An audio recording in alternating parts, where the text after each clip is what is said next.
Bienvenidos a una nueva entrega de la unidad 5, que se titula Criterios y formatos de evaluación en modalidades sincrónicas y asincrónicas.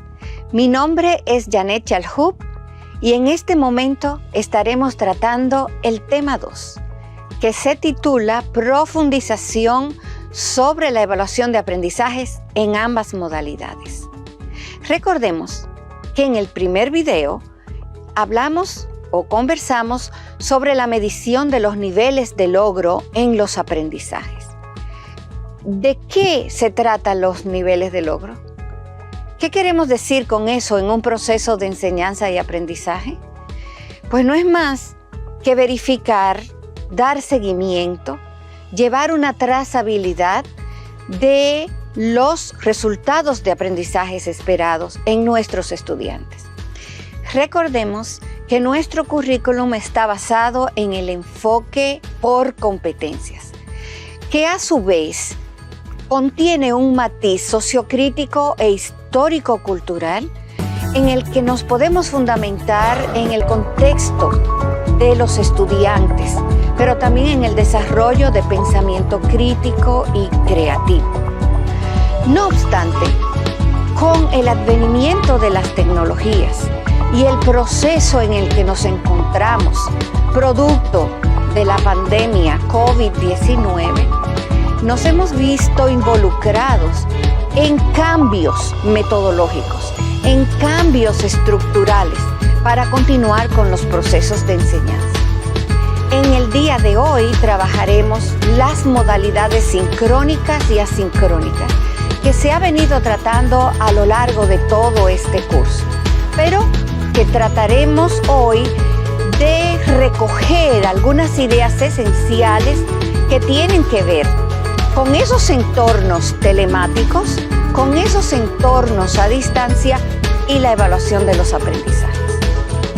Para comenzar con nuestro tema de hoy, miremos detenidamente la imagen que le vamos a presentar. ¿Qué vemos aquí? ¿Qué nos sugiere esta imagen? Para mí, son dos personas conversando sobre un tema. Incluso una de ellas tiene un libro. Esos son nada más y nada menos que Aristóteles y Platón. Esa es una escultura en bajo relieve del siglo XV que nos evoca el tipo de comunicación académica, el tipo de pensamiento, la argumentación, cómo nos comunicamos unos con otros. Fíjense que ambos están mirando a la cara, están incluso, como se dice, están discutiendo. ¿Por qué? Porque nosotros aprendemos a través del diálogo, a través de lo que llamamos el aprendizaje dialógico. Por eso de ahí surge el concepto de la dialéctica. Desde esa época hasta el día de hoy, y creo que mucho más, la enseñanza y el aprendizaje se produce a través de la comunicación. ¿Y cómo nos comunicamos? Pues a través de un canal, a través de un medio. ¿A través de qué?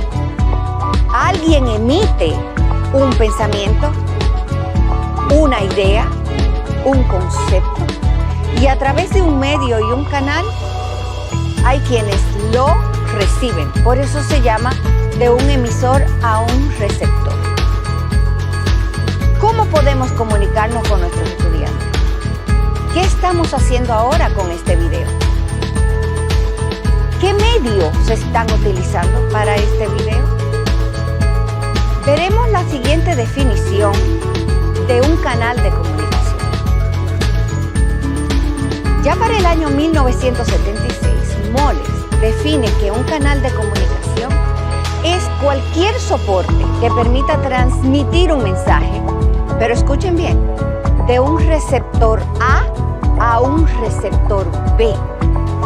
Cambia un poco el paradigma de emisor a receptor. Porque cuando estamos en el aula, un aula presencial, como estábamos acostumbrados hasta hace poco, aún el profesor emitiendo mensajes, compartiendo con sus estudiantes, podía percibir por el lenguaje corporal si un estudiante entendía o si un estudiante entiende. Cuando abre su carita, o sea que levanta y dice, ¡ay, sí, lo entendí! O cuando baja o trata de hacerte una pregunta, nos convertimos de receptor a receptor con distintos roles. Y este canal o medio de comunicación se está viendo cada día más. Puede ser de forma natural, como lo estoy haciendo yo en este momento al hablar, con nuestros órganos. Respiramos, tomamos aire, ¿verdad? Y medio un proceso fisiológico puedo emitir los sonidos que se transmite a través del aire. Pero puede ser también artificial, como les va a llegar a ustedes. A través de un medio televisivo, a través de la radio, a través de videos y aplicaciones que pueden utilizar en la clase. Pero de igual forma, cuando le llegue la imagen, cuando le llegue el sonido, les va a llegar a través de un medio o de un canal, que al mismo tiempo, para la retroalimentación, ya podríamos volver a comunicarnos bajo otros canales y otros medios, con otros recursos.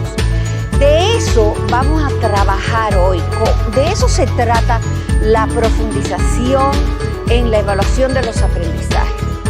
Y veremos que hay distintas formas de evaluar, ya sea con una modalidad o con otra, con un medio o con otro. Los formatos de evaluación y los criterios de evaluación tienen que ir cambiando de acuerdo al entorno que vamos a utilizar para el diseño de clase. En este momento hacemos una pausa y vamos a tratar de recordar que no hace mucho y que espero que tampoco pase mucho tiempo, creo que como todos nosotros. ¿Qué medios o por cuáles medios solíamos comunicarnos con nuestros estudiantes antes de la pandemia, en un modelo presencial? Hacemos una pausa y volvemos. ¿Ya pensaron? ¿Ya evocaron? Recuerden que en educación, cuando hablamos de recoger saberes previos, de tratar de rescatar lo que nuestros estudiantes recuerdan, lo que aprendieron, que es más o menos lo que quise hacer en esta actividad, hay dos formas, que una es la evocación y otra es el reconocimiento. La evocación es cuando no ponemos nada, ninguna imagen, y solo dejamos a que pensemos, a que analicemos, como les pasó a ustedes y como me pasó a mí, porque yo también estuve pensando y recordando gratos momentos. Sin embargo, el reconocimiento es cuando nosotros queremos que nuestros estudiantes recuerden algo con alguna imagen. Y antes de decir qué fue lo que yo recordé sobre mis clases presenciales y que me gustaría tenerla pronto para abrazar a mis estudiantes, para tenerlo junto con ellos, nada más gratificante para nosotros, los profesores, es estar con nuestros alumnos. Nada se compara con eso. Pero nos toca seguir y tenemos que aprovechar esta oportunidad para seguir perfeccionando nuestras clases y optimizando los procesos de aprendizaje. No nos podemos parar.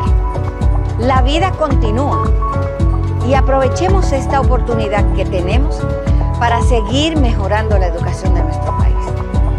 Pararnos en la primera fila para seguir adelante con los aprendizajes de nuestros niños y jóvenes. No podemos quedarnos de brazos cruzados y este es el momento de hacer un cambio, de seguir haciendo un cambio. Entonces, les doy un ejemplo para volver a retomar la pregunta. Cuando yo estoy enseñando los ríos de mi país, ya he dado una clase previa de los ríos, el río más largo, por dónde pasan, cómo se llaman, el origen de su nombre, qué tan afluentes son. Y viene una nueva clase. Queremos rescatar saberes previos. Hay dos tipos. Está el reconocimiento, que es que yo podría ponerle un mapa con los ríos, pero sin los nombres. Ahí le estoy poniendo la imagen para que el estudiante reconozca al inicio de clase. Pongo el mapa, pongo los ríos, no así los nombres, y empiezo a preguntar. Esa parte de recogida de saberes previos se llama reconocimiento.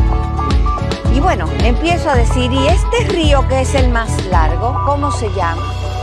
Se llama, me dice un estudiante.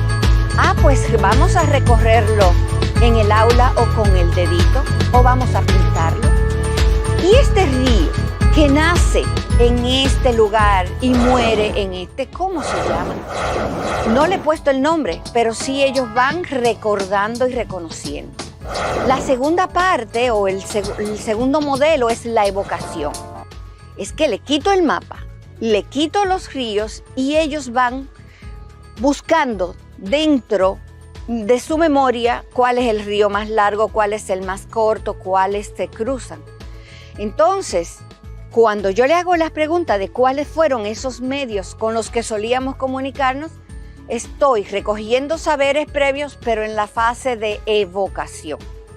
Yo recuerdo estar caminando por los pupitres, unirlos en grupos, compartir la agenda del día, qué vamos a hacer, igualmente recogiendo saberes previos, hacer el desarrollo de la clase, tratar de escribir en la pizarra si había, llevar cartulinas, trabajar en el laboratorio, si tiene que ver con química, con física, hacer maquetas con ellos y hacer un cierre incluso de la clase.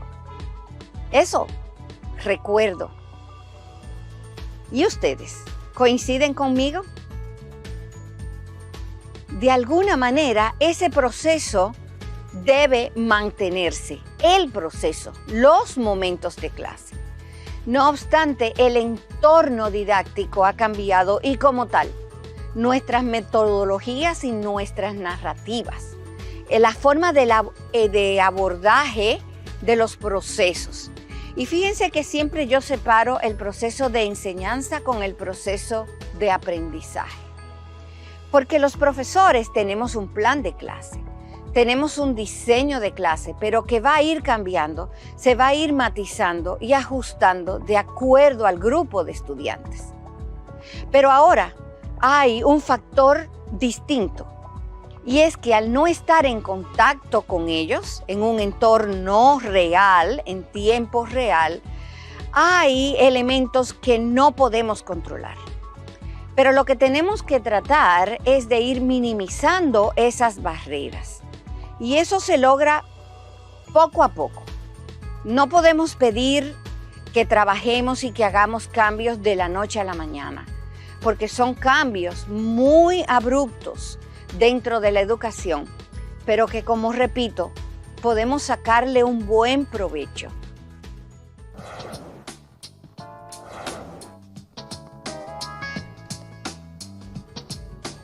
Hablemos ahora de las modalidades. Tenemos la sincrónica y la asincrónica. En la sincrónica decimos el no espacio. Estamos conectados, sí, en tiempo real, pero cada uno en un espacio distinto. Hay personas que se conectan desde un parque, porque ahí es que tienen la comodidad, otros desde sus hogares. A mí me ha tocado dar clase con personas que van manejando o que van en un carro público. Pero estamos conectados todos en tiempo real. En la asincronía se potencia lo que es el fundamento de la ubicuidad, es decir, ni tiempo ni espacio simultáneo. pero que podemos conectar con distintos canales y medios de comunicación como tratamos al inicio. Es decir, la sincronía se trata de un espacio diferenciado, pero en tiempo real. La asincronía tiene que ver con espacio y tiempo diferenciado. Teniendo eso claro para el contexto educativo, en ese mismo orden, espacio diferenciado, tiempo real, espacio y tiempo diferenciado, donde no nos conectamos unos con otros, asimismo deben estar diseñadas las actividades de evaluación. Vamos a ver algunos ejemplos más adelante. Pero queremos ahora trabajar o detallar este cuadro, este gráfico que me llama mucho la atención de Fernández y sus colaboradores en el 2007. Y se trata de los modelos docentes en función de la integración de las tecnologías de información y comunicación.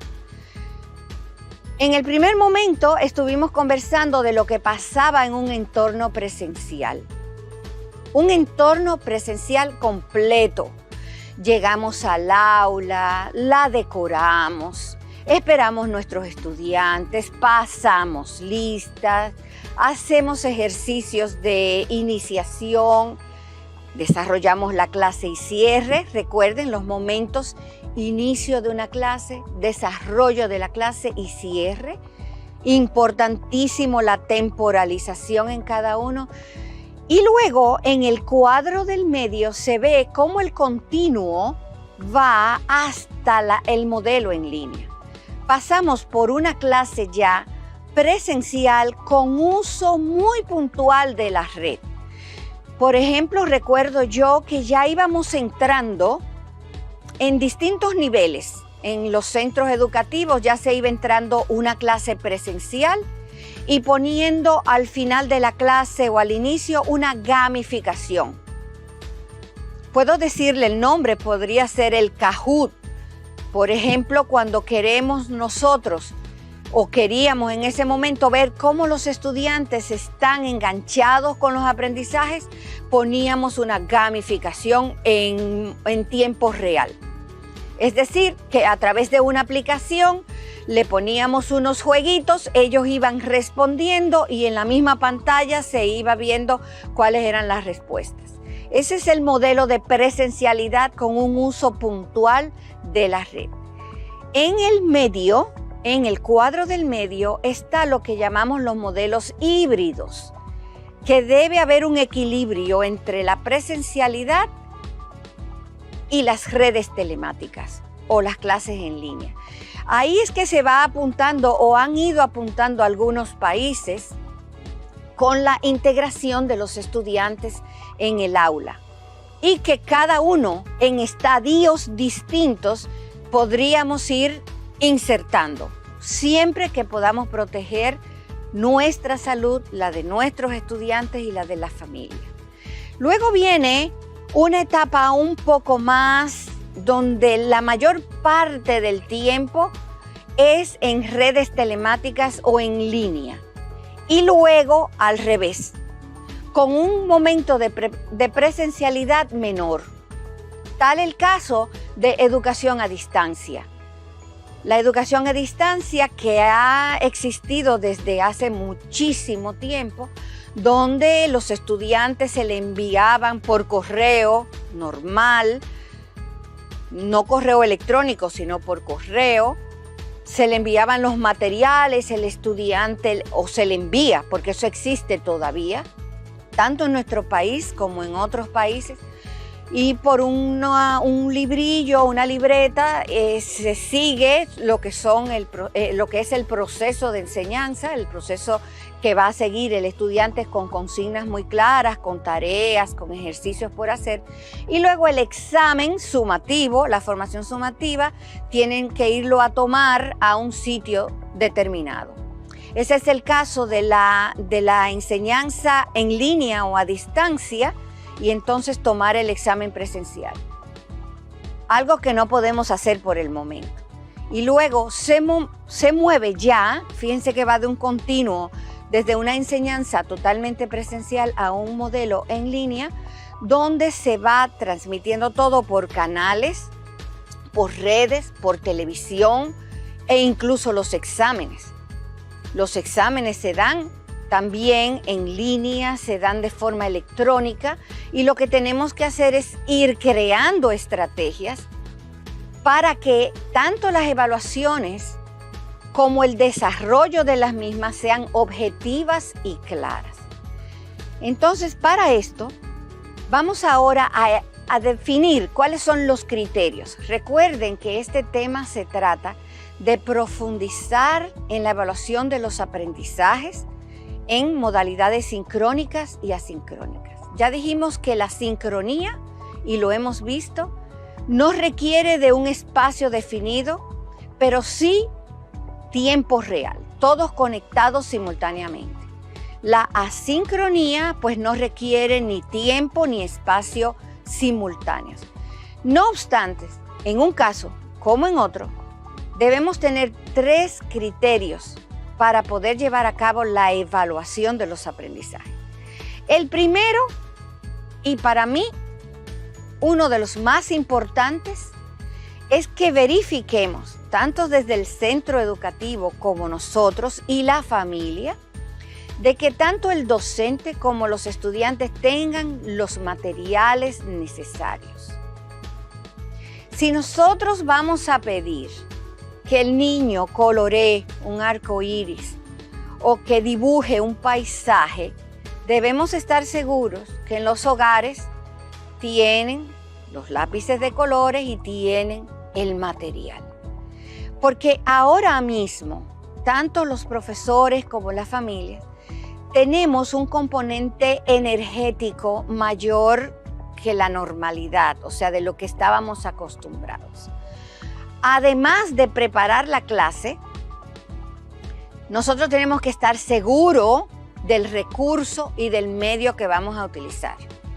Pero más aún, que el estudiante y la familia cuenten con esos recursos.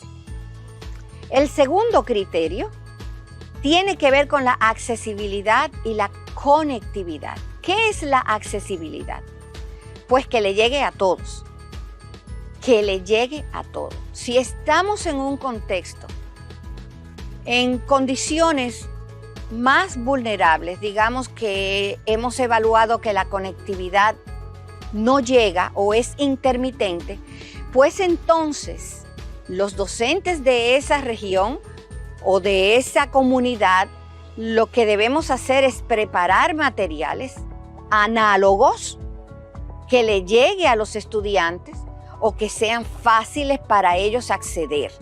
Por eso estamos enfatizando en el recurso de la televisión y el radio, que puede llegar masivamente. Pero ¿qué sucede? Con la televisión, como está pasando ahora, la narrativa del docente es distinta. Por ejemplo, mi forma ahora de transmitirle el mensaje es un poco más lenta que cuando estaría en el aula, en una comunicación inmediata. ¿Para qué? Para que puedan escuchar, puedan entender el mensaje, puedan procesarlo y aprenderlo. La otra parte que nosotros debemos tener en cuanto a recursos y criterios es que lo que vayamos a usar y asignar sea amigable.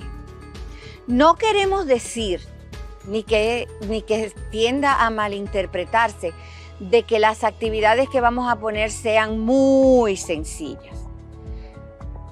En una buena trayectoria que tengo dando clases, me he dado cuenta que no importa la edad, no importa el grado, a los estudiantes les llama mucho la atención cuando pueden producir, cuando las actividades no se repiten, cuando las actividades son retadoras pero alcanzables.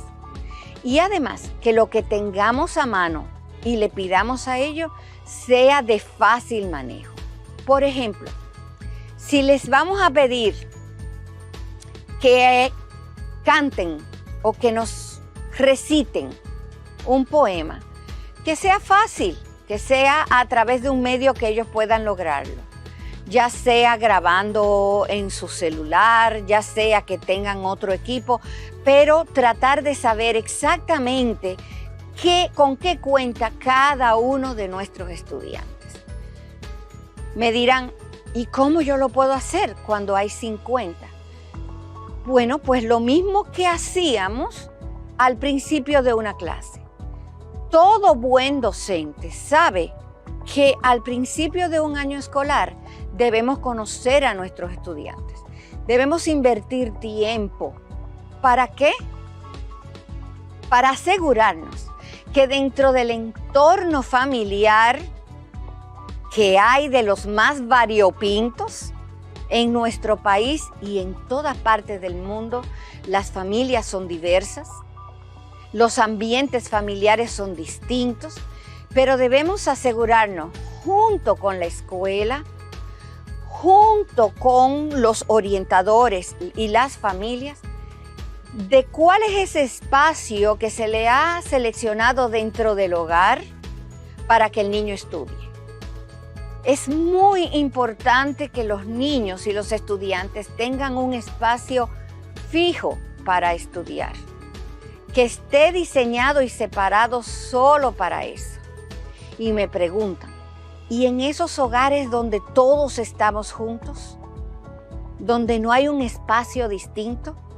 Pues también ahí, junto con la comunidad, con los profesores, los orientadores, el equipo de gestión, entonces tenemos que planificar y buscar la forma para ajustar, en la medida de lo posible, el mejor entorno de aprendizaje.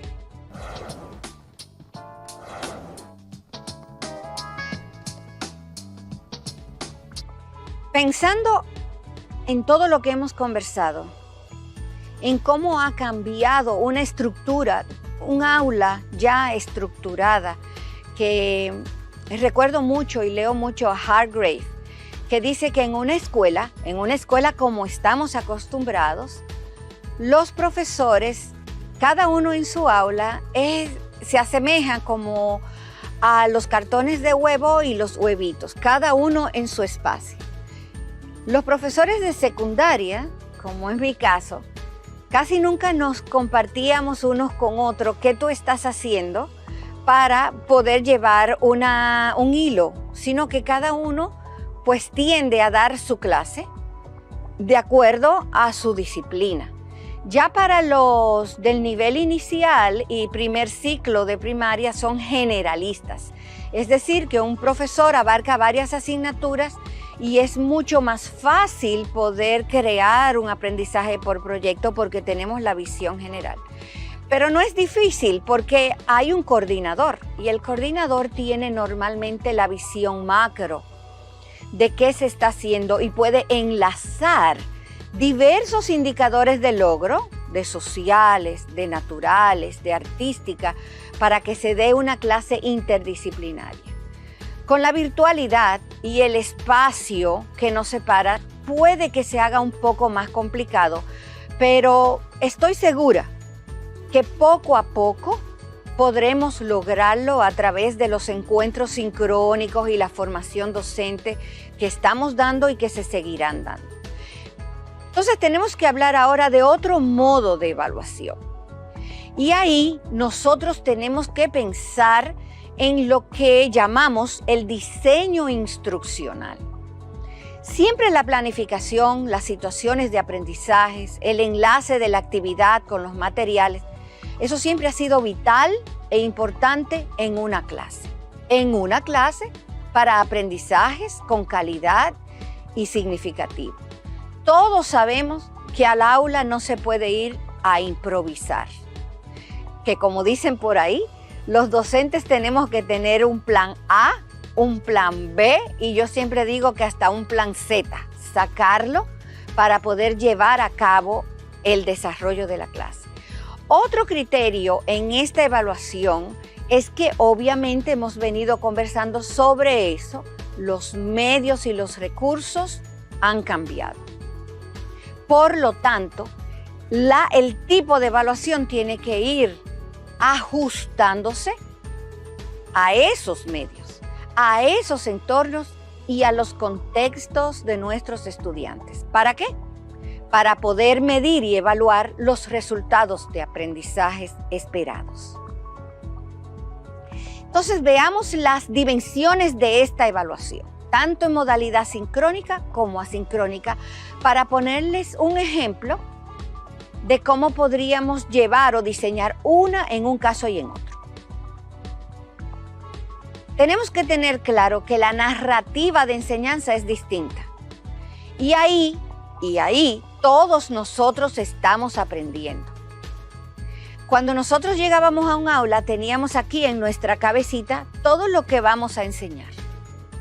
En una pizarra o con las cartulinas o con los ejercicios ya prediseñados, y podíamos verbalizar qué esperábamos de esa clase. Ahora, como todo es a distancia, tenemos que trabajar lo que llamamos microaprendizajes, microcontenidos. Cuando trabajamos un contenido en tiempo corto, la actividad tiene que ser sustanciosa e ir evaluando con cortes. Por eso, cuando vamos a seleccionar un contenido de aprendizaje, contenido digital o un recurso dentro de ese diseño instruccional, debemos evaluar su calidad. Si es un texto que sea con el tipo de letra que el niño o el estudiante pueda leer, que esté claro. Si es una fotocopia que vamos a enviar, que esté limpia.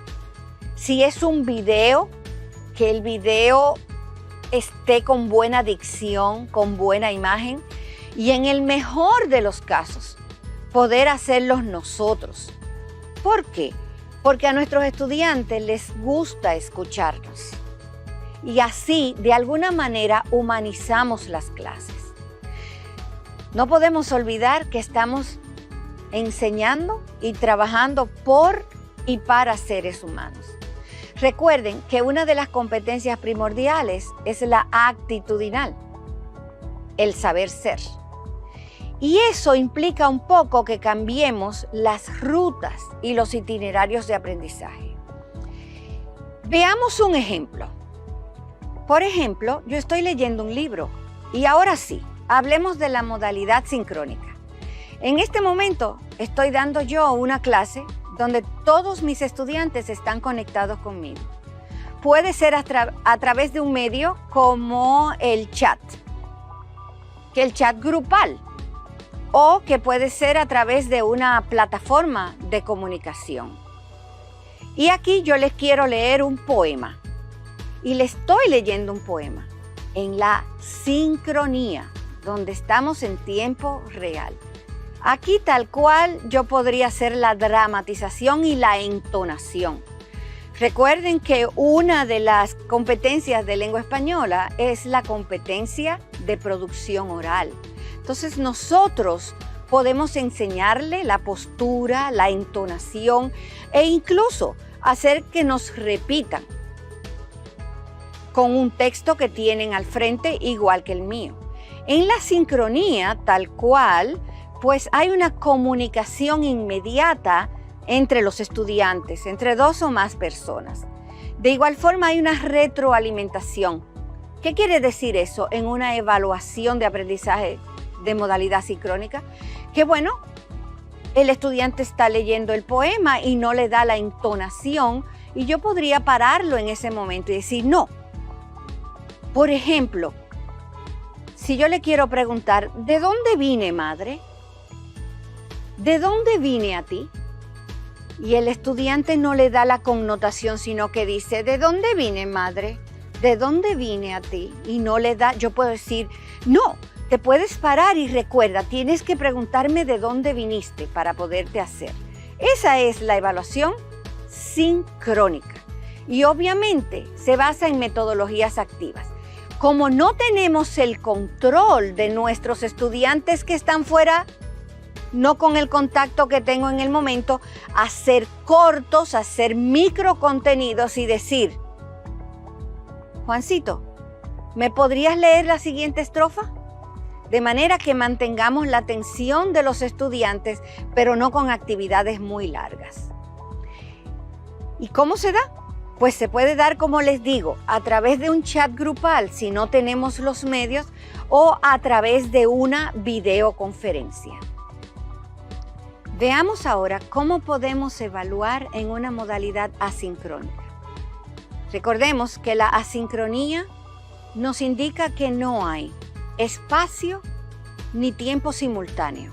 Hablamos de ubicuidad, en cualquier lugar y en cualquier momento.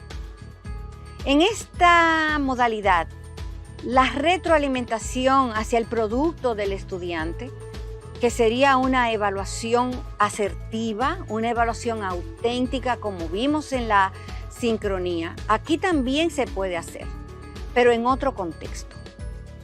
Por ejemplo, cuando estamos leyendo el poema y queremos ver la entonación o necesitamos medir la entonación del estudiante, ¿cómo se lo envío? ¿Cómo le hago llegar ese mensaje? Pues, ¿tienen alguna idea? Aquí les comparto. Podemos hacer un video nuestro donde nosotros aparezcamos modelando la postura, haciendo la entonación, ademanes. O podemos hacer una nota de voz, un audio con los recursos que tenemos. Ahora está el podcast que podemos convertirlo en una aplicación para que los estudiantes puedan ir anotando cuáles son las mejoras que pueden hacer. Pero ¿cómo vamos a recibir ese resultado de aprendizaje o ese nivel de logro? ¿Cómo lo vamos a evaluar? Pues igual, como no tenemos un tiempo real, como no tenemos un tiempo simultáneo, pues igualmente con una nota de voz en la que nosotros podamos percibir cuál es el nivel de entonación o un video. Sin embargo, no le podremos dar una retroalimentación inmediata. Eso tiene que llegar, ya sea a la plataforma de aprendizaje o ya sea por el chat, por distintos medios, y entonces nosotros, en nuestro espacio, en nuestro medio, que también es importante aclarar eso, la virtualidad nos ha simplificado mucho, pero también nos ha complicado. Porque al no tener un límite físico de dónde voy a dar la clase, pues entonces en cualquier momento estamos corrigiendo. Y eso de algún modo puede bajarnos la productividad. Asimismo, como tenemos que corregir y tenemos que evaluar y tenemos que planificar, debemos tener un horario para eso. ¿Cuáles son los recursos que utilizamos? Como les dije, de igual manera, tanto en formato sincrónico como asincrónico, el contenido que utilicemos tiene que ser limpio, tiene que ser claro. Las imágenes que vamos a utilizar tienen que tener sus permisos de uso y que sean para usos y fines didácticos y educativos. Entonces, una ventaja que tiene la asincronía es que el estudiante puede trabajar a su ritmo. El mismo ejemplo de la entonación puede hacerla tantas veces como quiera y enviarnos varios modelos. Y nosotros decirles, por ejemplo, en el momento que podemos corregirles o evaluarles, mira, cuando tú dices por recoger el poema anterior, ¿de dónde vine, madre?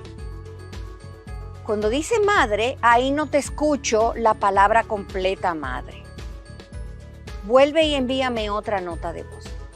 Entonces, ahí es que están los distintos episodios y los distintos eventos de la evaluación y la diferencia entre una y otra. ¿Cuál es la ventaja de la asincronía? Tal cual, que el estudiante puede trabajar a su ritmo. Pero ¿cuál es la desventaja? Que no nos tiene cerca. y nosotros tenemos que cuidarnos en que sientan nuestra presencia. ¿Cómo? Bueno, pues sabiendo que le vamos a retroalimentar, saber que en la asincronía, si tenemos un espacio grupal, que el buen trabajo se evalúa en grupo, se notifica en grupo, pero que los arreglos de los errores para aprendizaje se les notifica de manera individual. Eso mismo pasa en la sincronía. Si tenemos una videoconferencia que podemos compartir un chat, una buena respuesta o un buen aporte dentro de la sincronía se destaca a nivel grupal. Si hay algo que corregir, o lo hacemos por el chat o esperamos de manera que sea individual. Siempre ha sido así. En las clases igual, el respeto al otro siempre es importante, pero ahora más que nunca porque estamos todos expuestos. En estas nuevas modalidades, ¿qué recursos y medios tenemos nosotros a nuestro alcance o podremos tener para llevar a cabo clases tanto de manera sincrónica como asincrónica? No tenemos que saberlo todo ahora, pero vamos a ir pensando poco a poco cómo podemos diferenciar una evaluación en una modalidad o en otra. Y para hacer una síntesis de lo que hemos tratado hasta el momento, les dejo el video que sigue: aprendizaje y comunicación sincrónica y asincrónica. Fuisteis los primeros en conocer las consecuencias. Un día despertasteis y las clases estaban vacías. Y os reinventasteis, utilizando todas las herramientas que teníais a vuestro alcance, manteniendo las clases abiertas en nuestras casas, ayudándonos a superar la situación, manteniendo la rutina, mientras también cuidáis de vuestros seres queridos. Sois vosotros y vosotras los que mantenéis abiertas las escuelas sin rendiros. Gracias, profes.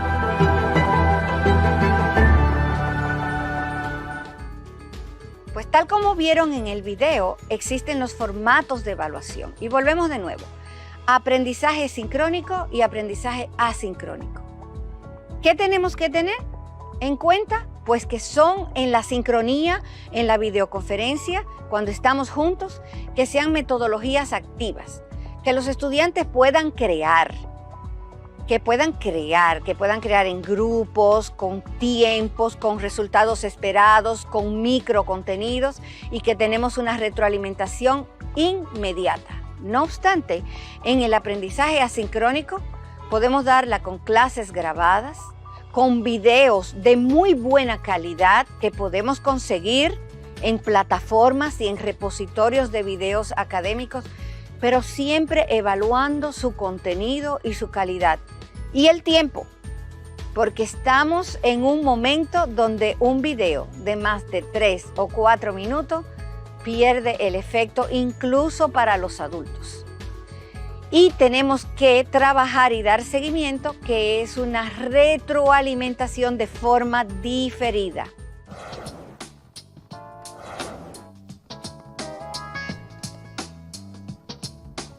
Otro criterio para formatos de evaluación es que en los aprendizajes sincrónicos tenemos comunicación grupal entre un grupo determinado en un tiempo determinado, pero igual individual, cuando queremos ir rescatando saberes. Se trabaja a ritmo grupal en este momento, en tiempo real y simultáneo. Este grupo debe presentar algunos resultados esperados. En la asincronía, por el contrario, potencia más la comunicación individual en distintos momentos. Y es un proceso individual de aprendizaje donde podemos ir retroalimentando y rastreando o llevando la trazabilidad de cada itinerario de aprendizaje por estudiante. Por último, pero no menos importante, tenemos que recordar que en la clase sincrónica, en los encuentros puntuales, simultáneos, no podemos reproducir una clase tradicional.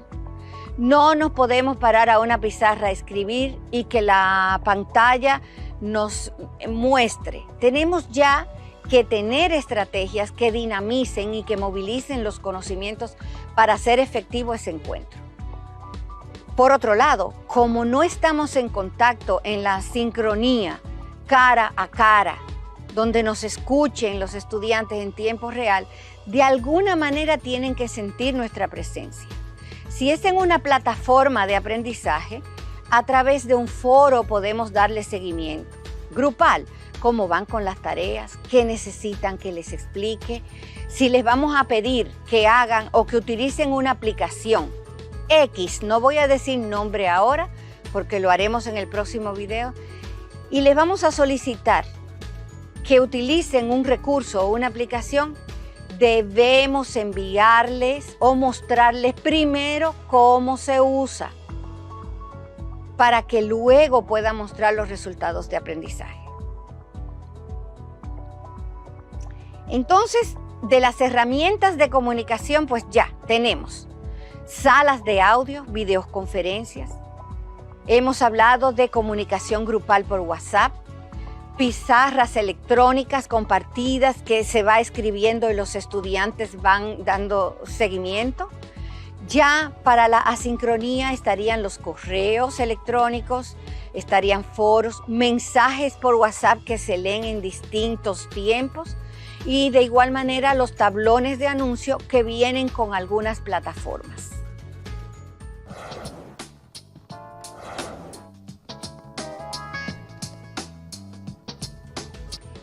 A manera global, no queremos cerrar este momento sin poder destacar que una modalidad u otra, sincrónica, asincrónica, un recurso, un entorno telemático, una planificación, uno no es mejor que el otro.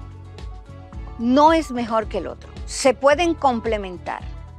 Lo que realmente hace una clase efectiva para aprendizajes significativos es el modelo pedagógico que el docente diseñe y lleve a cabo.